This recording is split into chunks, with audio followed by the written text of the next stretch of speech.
First, just man, congratulations to Coach Pearl. His record speaks for itself. The Final Fours and the SEC titles, and his draft picks and NCAA tournaments, and but truthfully, all of that is great. But he's truly one of the best men that I've ever met. He's endeared himself to me as a friend and has been there every step of the way for me. I've don't know that I've ever met anyone that makes everybody in the room feel honored like he does. And heck, I know I'll still get to laugh with him and see him at the lake and be around him, but certainly will miss being in the foxhole together somewhat. But the good thing is, congratulations to his son, Stephen, on this great opportunity to step in and start his career as a head coach and at a wonderful place like Auburn, who he's put in years of investment in getting this program where it is. So happy for Stephen. He's also a good friend, and look forward to developing even a deeper relationship with him like I have his father, Bruce. But to Brandy and Bruce, congratulations, and I have no idea what's next for him, so who knows, but I know they'll have fun and hopefully enjoy some time together. So congratulations there. Disappointing loss. The plays were there for us to have a chance to beat a quality opponent on the road in this league, and we've got to learn how to win those games. And it starts with us as coaches, and there were a lot of good things on that film. The one thing that I point out first is the passion and the resilience that I thought our kids played with, and in a difficult environment and getting some difficult breaks, and they continue to fight the entire 60 minutes and had a chance to win the football game. And again, there's a lot of things we certainly can improve upon, but dang, it was fun to watch them compete. We're really closer, and we'll get tested again, certainly with an excellent top 10 team on the road again at A&M. But disappointing and stings, but we got to put it behind us and move on to A&M for sure. Go, Jason, Bill, Nathan, Mike. You said have a chance to watch the film, kind of tell me a little bit more about the sacks. After watching that, you feel like it's a combination of holding the ball and O-line stuff? And Yep. Yeah, there's 5 that I don't think he could do anything about. And there's 5 that I think he's got to trust that our receivers and one-on-ones will protect him and make a play. So I thought it was dead down the middle, 50-50.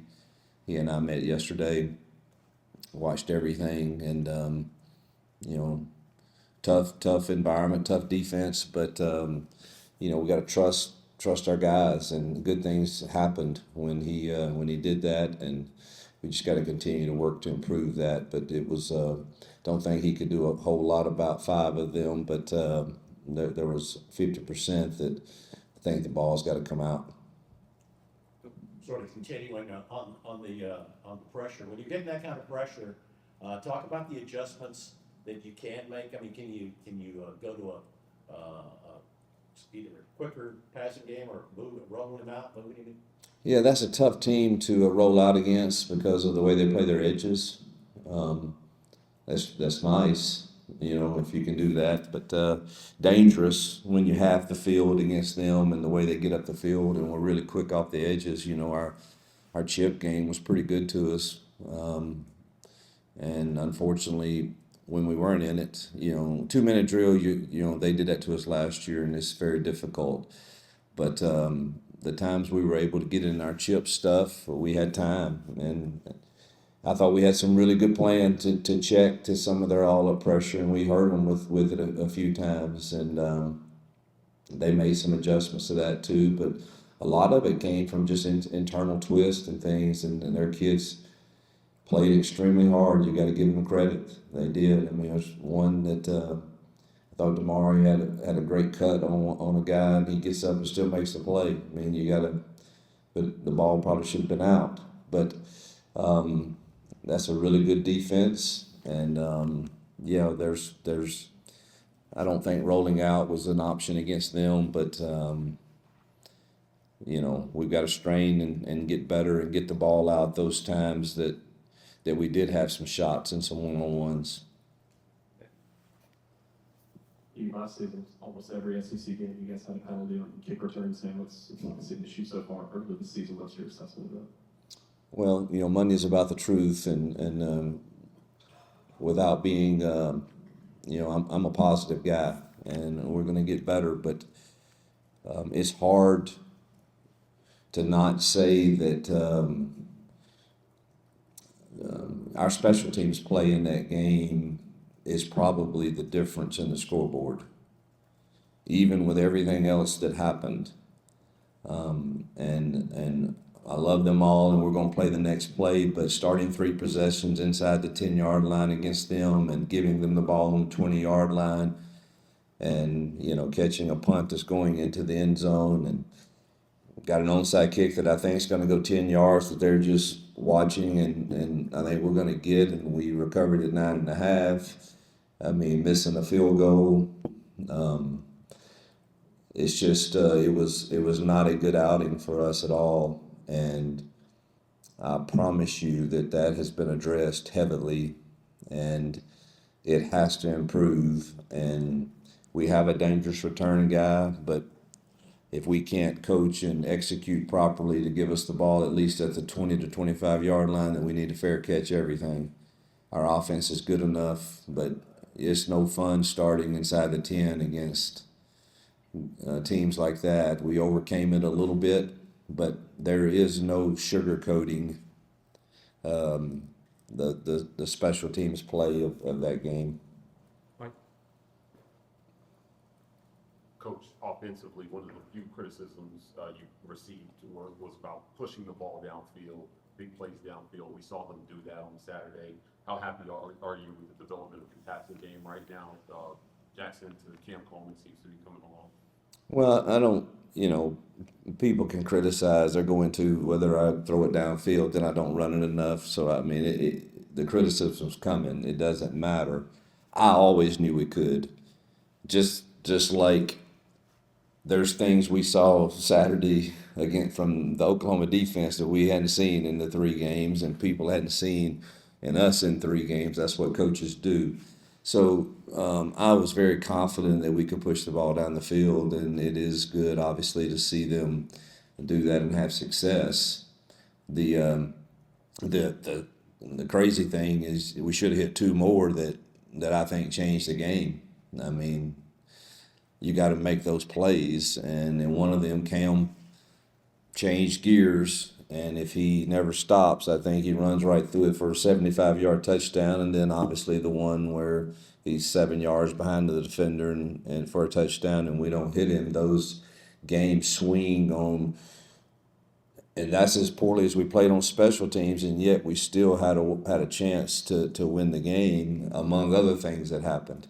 So there's a lot of positives there, but boy, we got to make more of those. But it was good to see us pushing down the field. Jay and Brian. Did you set a record? I don't think this is on. Did you set a record for how many plays you sent back to Birmingham after that game? I'm sure it was more than average. Can you estimate for me? There were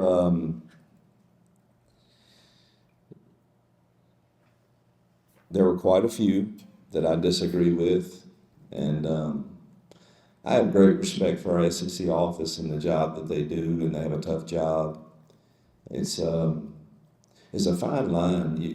You want so badly to defend your team, your players, your university.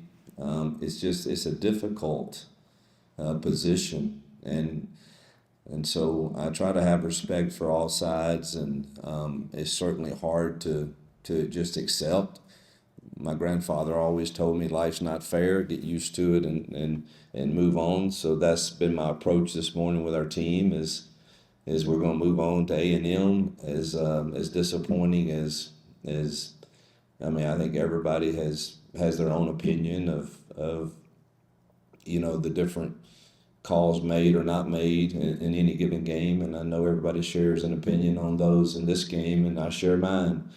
And I've voiced those to the people that it matters to, but ultimately we can't do anything about it. So we got to turn the page and move on to A&M. Right? You mentioned this a little bit, but the receivers not finishing routes, did that contribute any, you think, to the sacks, or was that just something completely? No, the ones that maybe one of the five. I think if our guy had taken a better release, he probably would have given him the shot at the one-on-one ball. But the others, really, he's we've got him in some one-on-ones, and our guys are running pretty good routes, and let's give him a chance, man. And I tell that receiver room, look, if he does that, it's on you, man. You better protect him, because I'm telling him he can do it, and to get rid of the football. So I think there was one, and then obviously the one that he did throw that we missed. I don't know. I thought we broke out of the route and had anytime you're running anytime a vertical route and there's a change of speed, there's, that shouldn't happen. And, but I think there was one that he probably would have gotten out of his hand if the release were a little cleaner. Caleb, Jason, and Jacob.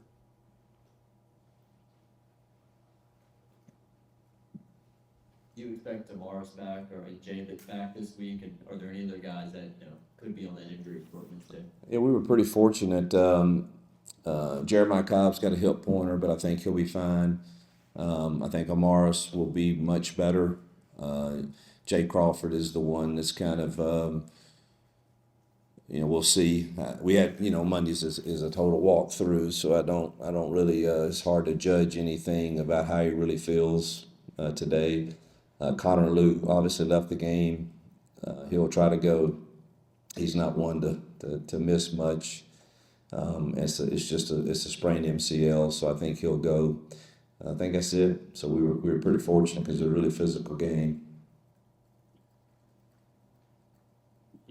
Connor comes out and we send in a 17-year-old out there. Like he held his own pretty well. I mean, how important was it to see him step up in that role? And are there any looks that you're looking at on the offensive line with some of the issues they have? No, I believe in those guys. They had some tough looks. They threw a lot at us. I mean, a lot. And I thought KO came in and did solid. In an environment like that, it was a difficult environment, hard to hear. And we, unfortunately, weren't disciplined enough that we had too many penalties. Again, that's second. We did have some of those at Baylor also. We've got to get that cleaned up. We are looking at different options for that.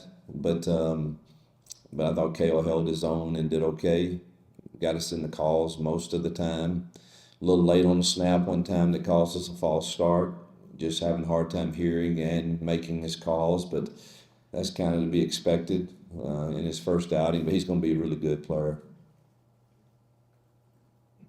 Hugh, Jackson had 49 dropbacks, and Oklahoma was making it hard to run. But is that a number that y'all are comfortable with them dropping that kind of many times? If you take away the sacks, we averaged 4.35 yards a rush. That's a pretty good average in this league. I probably should have forced the run a little more, maybe. Looking back, but it was tough sledding in there to get those tough yards. And I thought we had things in the passing game that our guys could win on, and so I felt like that was our best chance to win the game. And looking at the film again, there are things to improve on, but we had a chance to make plays that, if you take away, if we get the scoop score and you take away our special team eras, man, we got a real shot to win that football game. And even with all of that happened, you go up 17-16, and that's after missing a touchdown throw that was there. So it's hard to argue that against that good of a football team that the plan was terrible, but it certainly, you'd like to run it a little more. I don't know that dropping back that many times is going to win a lot of games in this league. I was proud of our defense again. I mean, they stuffed their run really, really well, and I thought they contained the quarterback run really well also. So there's a lot of good things to point at. Philip, Mike, and then Jerry. Your defense seemed like it was really pretty dominant for 55 minutes. Can you just talk about, I mean, I don't think they had a third down on their win. We were really good on third down. We were really good. And a lot of guys played a lot of snaps up front. Didn't think our pass rush was as fresh as it was at the beginning. And then give them credit. They made, 2 real explosive plays on the last drive that got them in scoring territory. And we had an MA on the touchdown from a young kid. But, those happen, and they have players that make good plays. And, boy, they made the drive when they had to. Right. But our defense plays like that, they'll keep us in a lot of games. Yeah, Coach, my question was defensive related as well too. Now this is 3 out of 4 opponents you held under 100 yards rushing. John Mateer seems like he didn't go crazy on you. Can you talk about what's working right now for DJ Hershey? Yeah, I think he's just, he's going to have a good plan, and our kids are playing hard over there. And up front, we've stopped the run. People like Oklahoma and A&M are going to have some yards on you. I mean, they got really good talent. I mean, these next few weeks is tough sledding, and it's probably unreasonable to think that our defense can just do that all the time. But to this point, they have. But I think those young kids are getting better. We played Woodby and New Boy and Winters a lot more in that game, and so you got 3 true freshmen that are playing in some of the toughest environments in America against some of the best talent in America, and I thought they got better. Kinsley Falston had a solid game and played well. Without Jay, I thought Rayshawn Pleasant played really solid. Ken Lee is obviously one of our better guys. Xavier plays well, still can make a mistake here and there that hurts you. But he's full speed and going to give you his best. So a lot of young kids over there that are getting some quality experience. Jerry. Coach, what has stood out from Texas A&M offense, especially those transfer receivers they have? Yeah, I haven't watched as much film. I've had a lot going on today with just different things, but I've seen enough to know that those 2 receivers are dynamic, and obviously Marcel Reed, we saw him last year, is super twitchy and can throw, run it. They got a great running game, best running game we've seen. This will test what Mike just asked about with our run defense for sure, and as soon as you commit too many people to it, they've got people that can really make you pay. It's an excellent football team, one that will be in the playoff discussion, I'm sure. All right, thank you, Coach. Yep, thank you.